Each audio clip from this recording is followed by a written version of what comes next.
I discovered this subreddit about 10 hours ago. Since discovering it, I spent my entire Thursday at my desktop PC reading all of these gripping, suspenseful stories. It was instantly becoming an addiction for me. I'm about a 23-year-old, somewhat physically fit male who, unfortunately, has his fair share of experience in physical altercations throughout the years. I'm not that tall. I'm about 5'8", 5'9". I weigh about 175 to 180. And while I'm not the most physically threatening looking guy out there, I have a pretty broad frame. The reason I bring all this up is because people may think a guy like me is not able to relate to a lot of the experiences posted here, since most of the stories are girls being stalked or harassed. However, that's not the case. I was scared to death this night, and I felt that I needed to post it here. The events of the story occurred while I was approximately age 16 and still in high school. I'm now 23 and attending university to become a physical therapist. My life over the last 7 years, between the time this event occurred and my life now, has been chaotic, to say the least, and I'm still recovering from a drug addiction, and I abused opioids and cocaine for about 4 years before getting clean 21 months ago and getting my life back together. Because of this fact, I don't have the best memory of the time period.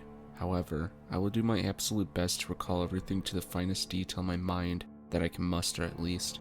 Nothing will be exaggerated, and if anything is murky, I will either inform you of the fact or just forget about it. Without further ado, let's begin. I live in the deep south and went to high school in a small, medium-sized 30k to 50k people town. Because the town is not of the greatest size, there were not many things to do on weeknights, or weekends either for that matter. This was before I got into a big party phase. Again, I was 16. You could choose between going to the movies, browsing the mall, going bowling, having dinner somewhere, or going to Broad Street. Broad Street was the main street in the downtown part. It is a historical site that has lots of shops and restaurants and stuff on it, pretty much like the main street of most towns that actually have them. In high school, going out there and just walking it, or going to see the fountain or the bridges that go over many rivers in my town behind it, were popular things to do with us kids. The bridges over the rivers were also a very popular spot for teenagers to smoke pot and just hang around and talk. These bridges were very dimly lit and were barely wide enough to drive a car over. There were no cars allowed back there anyway though. This place was strictly for scenery, or walking your dog, or whatever. One night a few of my friends and I went back there to hang out and waste a Friday night. I didn't smoke pot, and there was another friend of mine who didn't either. His name was Zach. So when my friends started smoking, Zach and I decided to walk around over to the hill and check out the other bridges on the other side. We probably walked a good half a mile to a mile away from them, to the point where if we screamed at them or they screamed at us, we wouldn't hear. Also, because we traveled over the hills and the distance we traveled, we could no longer see our friends, or anyone else for that matter. It was a cool autumn night and exceptionally dark out, like I remember it being one of the darkest nights I remember. Not especially cloudy, but there was no moon, or the moon was incredibly small. Being in the area we were in, so far from Broad Street, and our friends, didn't help either. The only light we had were the very dim lights of the bridge. Zach and I were just standing there, looking at the river flow gently beneath us, getting ready to head back to the others when we saw two silhouettes growing larger and larger towards us. It wasn't uncommon for people to walk their dogs back there, even at the later hours of the night. I believe it was around 11 p.m. It also wasn't uncommon for other people to be doing what we were doing. After all, that's what the place was built for. So at this point, we weren't particularly frightened or anything. Personally, I didn't think anything of it. At this point, we had been gone for at least 30 minutes and assumed they would be finished, so we started walking back, disregarding the two dark figures, which we could still see now in our peripheral vision. As we walked, we heard a sharp, loud whistle, one of those that people make by putting two fingers in their mouth and blowing. I have no idea how it's done, so we turned around and looked. It was the two silhouettes, now submerged under the revealing light of the bridge. "Y'all come over here for a minute now, boys," one of them says. They were two middle-aged men, one slightly taller than the other, and the other significantly taller than me. Both were skinheads, completely shaved, bald as possible. I'll never forget the way their eyes looked. The only way to describe them as crazy. methed out possibly, maybe even crack. They were absolutely delusional. Both had tattoos on their faces, and the rest of their body we could see, which wasn't much because they were both wearing long black leather trench coats. The shorter of the two was holding a brown paper bag. You can tell when a brown paper bag has alcohol or some sort of bottle in it. This didn't. I have no idea what was in the bag. The guys began asking us a lot of questions, very personal and scary ass questions. They were both quite obviously neo-Nazis, identifiable by the shaved head and swastika tattoos on their faces. They would ask Zach and me things like, "Do you love your race, boy? Would you do anything for someone of your race? You boys ain't got no racial slur. Blood in you, do ya? No other racial slur. Poison run through the veins."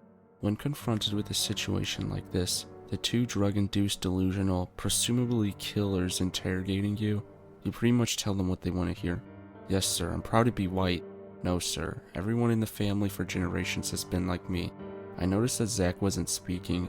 He was even more nervous than me. Zach was raised by a white family, but he looked suspiciously of Native American descent. I often questioned if he was adopted. They questioned Zach more and more, but I stood there for him and told them that he was my brother and he was indeed white. After we convinced them of our racial heritage and they were satisfied that we were white, I thought maybe that would be the end of it. They would let us go, but I was wrong. It was only the beginning. For you to understand why we didn't just say fuck off, we have to go, and run away, I should explain to you that the shorter of these two men had what appeared to me to be a 9mm pistol. I could be wrong about the caliber, but it was unmistakably a pistol, hanging slightly out of the opening between his jacket pocket and the front. However, that wasn't even our main concern. With every gesture the large man made while he spoke, he slung around a large knife with his hand, almost as if he forgot it was there. It was so casual. It wasn't a pocket knife, it was too large to be. It looked like one of those really large 9 to 10 inch blade knives that they sell at convenience stores with dragons as the handles for $20. "We aren't from here, we're traveling soldiers for the white race," he explained. He told us that they were from the state directly above mine, and they were here to purge the unclean, in their words. While the second round of conversation and questioning was going on, an elderly couple, maybe 50s, 60s, walked less than 40 yards from us, walking their dog. We just stopped talking and looked at them. In my head, I'm begging them to please call the cops. I'm giving them that rescue us look in my eyes. They got past us and put their heads down and picked up the pace. It was at this point that the scariest part of my night happened.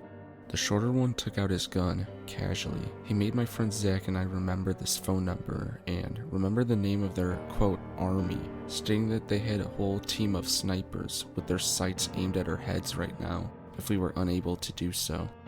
Obviously, there's no fucking snipers on rooftops, but don't ask me what his logic or reasoning was behind this. People in drug-induced manias don't generally have the best logic or reasoning, I know personally.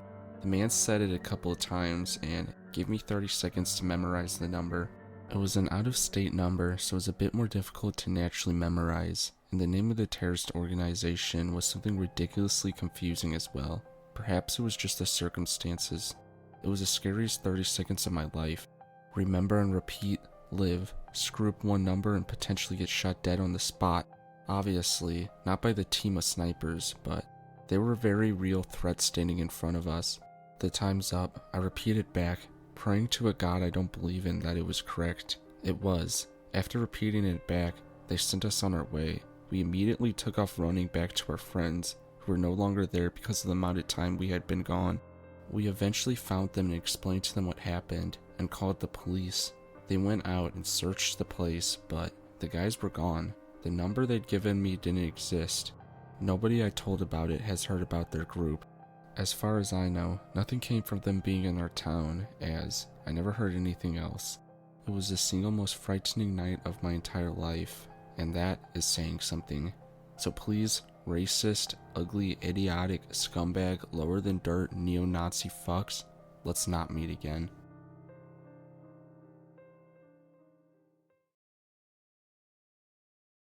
I'm not sure how relevant this story is on this thread, but I've been drinking and it feels relevant, so here it goes. When I was 16, I made the monumentally bad decision to run away from home and live with my boyfriend at the time, Brad. He was 19. Also with one of my best friends, we'll call her Bethany, and her boyfriend Ivan, who was 23. I can't even begin to contemplate all the ways in which this was a horrible idea and a bad situation. But I was a very stupid teenager, and it seemed adventurous and fun, and I was exhilarated by the lifestyle these men were living. My absolute best friend at the time, also my age, we'll call her Christy, was dating a 20-year-old, Alex, who was selling psychedelic mushrooms. He would always let us all have our first taste so that we could get a general idea of how strong they were and how to charge for them. For some reason that I can't begin to recall right now, Ivan and Bethany were out of town, and Christy and Alex were staying in the master bedroom for the weekend. There were several Whitecaps in Alex's most recent batch, and those were the ones that we were eating. Over the course of a couple of hours, my boyfriend and I were growing restless with how long it was taking for the drugs to kick in, and stupidly ended up eating 7 grams between us. It didn't take long after the last dose for me to start tripping, and it was a very hard, very uncomfortable, and very intense trip. I remember that it took the drugs longer to hit my boyfriend, so he had to watch over me for about an hour while I had a temporary psychological breakdown. I won't go into what I experienced during the trip because that really isn't the point of this post, but against advice, I end up forcing myself to throw up everything that I could to end the trip quickly as possible. Alex and Christy were already in bed. After I had thrown up, I was for the most part coming down. I went to lie down with my boyfriend in the dark, and that's when he started tripping. He was thinking very cyclically and started repeating the lyrics to Tool's songs as if they were Bible passages. None of this struck me as particularly odd for some reason, even though I've never seen clinical thinking to this degree during a trip, and the unfamiliarity should have set off alarm bells in my head.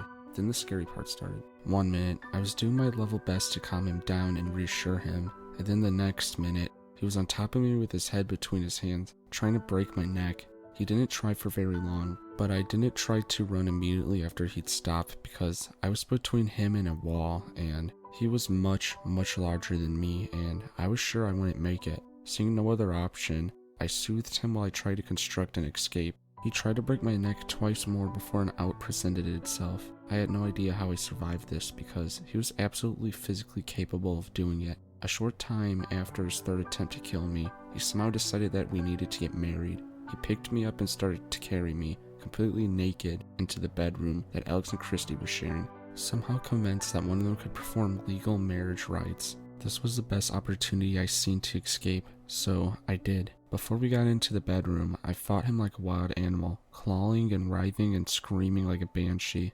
Finally, he lost his grip on me, and I fell, then scrambled onto the bathroom and locked the door. I vaguely remember knocking a chair down as I ran to slow him down. As soon as I locked the door, I started to hear commotion on the other side. There was yelling and scuffing and unintelligible babbling, and someone knocked on the door. I was absolutely terrified of losing my life, so I ignored the knocking and started trying to figure out what to do to open the sealed bathroom window. After about a minute of this desperate knocking, I realized that the knocking was coming from Christy. She had been yelling the whole time to open the door and let her in. The moment I realized it was her, I unlocked the door without thinking. As soon as I swung the door open, I saw my boyfriend break out of Alex's arms about 5 feet from the bathroom door. He knocked my friend out of the way as he ran over to get me. Alex had thought that he'd completely immobilized him, but he was wrong. My boyfriend tackled me to the bathroom floor and redoubled his efforts to break my neck. I remember my head being twisted so far around that I could clearly see the tiny pits in the bathroom behind me. I'm incredibly lucky that Alex was there because I probably would have died if he hadn't been there. He yanked my boyfriend off me long enough for Christy to crash into the bathroom with me and lock the door behind her. I was sobbing uncontrollably, naked and bruised, and more terrified than I'd ever been in my whole life, but she was clear-headed enough to impress upon me the importance of getting the fuck out of the house. The only clothes I could find was a wadded up black sweater with a big cat in the front and a pair of men's boxers. Both were crusted with dried vomit. My friend finally managed to pry the window open and we crawled outside, covered in vomit, tear-stricken, and bruised. I followed her to my nearby friends, Melissa and Walter's house. I was utterly hysterical by the time we got there, but I managed to give my friends a basic outline of what happened. Walter left the apartment, explaining that he had to find my boyfriend, and I absolutely understand that. I even somehow managed to understand it at the time. I knew that this behavior was the drugs talking, not my boyfriend, and that his safety was important. I won't say that I thought he had as much of a claim to safety at the moment as I did, because I was running on adrenaline and determined to survive and not all concerned with justice or rational fairness. But he definitely didn't deserve to be forgotten about just because some drugs had affected him. Finally, I managed to calm down on my friend's couch and stop hyperventilating. It was at this point that Walter arrived back home, and who does he have in tow? My psychopath boyfriend, wrapped up in a black curtain with pupils the size of saucers. My friend sat back as he settled onto the couch next to me and started apologizing profusely for what he had done. I listened for a couple of minutes, my body as tense and rigid as it has ever been, when he started to slip back into his crazy thinking. I learned then, through his rambling, that he tried to kill me because he thought that God had told him to, and that he had to kill me so that we could have been together in heaven. After I lost the ability to deal with the trauma and the stress, disheartened by my friend's inability to see his proximity was putting me in danger, I jumped up from the couch and ran out of the apartment complex. I couldn't face another murder attempt, with or without my friends present. I ran all the way to another nearby friend's apartment, and we ended up staying there for the night, still covered in vomit and tears.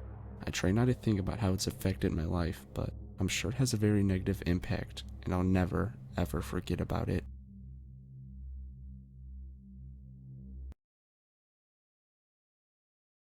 Not my story, but I'll share it on here anyways because it's from a friend of mine. These two friends of mine, T and L, both are potheads like me, but are also heavily into coke and drinking every night or so. Word for word, they told me, coke is just like weed, alcohol, or cigarettes. It's not unhealthy to do every few nights. No idea how they came up with that, but people are so crazy sometimes. They would also deal weed and coke. One night, they wanted to hang out with the coke plug for an ounce and they thought they could hit a lick. They agreed on meeting at a Walmart the town over, and as soon as they pull out the gun and show what's good, the dealer dipped and got into his group's car and they sped off and sprayed the car with bullets. A kid named C, which I don't know that well, got hit in the knee and his neck. He was beyond lucky with this, and he still somehow was able to talk and breathe alright. My buddy Allen was pissed his pants, and his hoodie he was wearing had a bullet hole near his neck too, but that was the damage. In the end, they ended up just taking the dealer's cash and not the blow, but the money wound up covered in blood. So freaking the fuck out with the situation they were in, they dropped the money at a well-known plug's house and dropped C off at L's house, not knowing what to do. Him being left outside in the front led to the neighbors watching and calling the feds. C was taken to the hospital shortly after, and he was arrested, as were the two other kids that were involved. My quote friends got away with it, but I decided to cut them off as that's not the type of people I want to be around. L at least wised up and no longer deals, but T continues to. The story was all over the local news, and the Walmart had a section off limits for a while. Laughing at all the misinformation the news had, it was 75% incorrect, but it was far from the craziest drug experience I heard about personally.